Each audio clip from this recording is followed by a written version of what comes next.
Buongiorno amici di Bella Sicilia, guardate il pescato locale fresco di giornata, qua abbiamo le asciughe, le alici, le sarde e poi tanto altro pesce azzurro ricco di omega 3. Siamo in compagnia di... Buongiorno, signor Paolo sono io.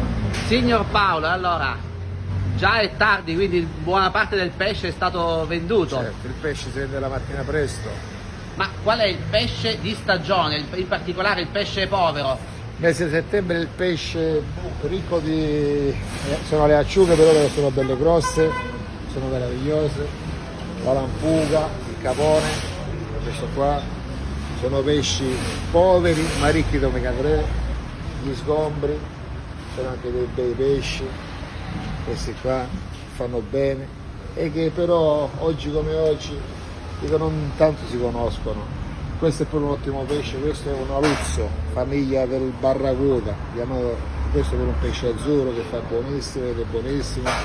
La spavola è anche un pesce azzurro, questi sono pesci proprio freschissimi, pescati qua nelle nostre acque e sono pesci sempre grassi e ricchi di omega 3. L'omega 3 è quel grasso buono che scioglie quello cattivo, quello è il famoso grasso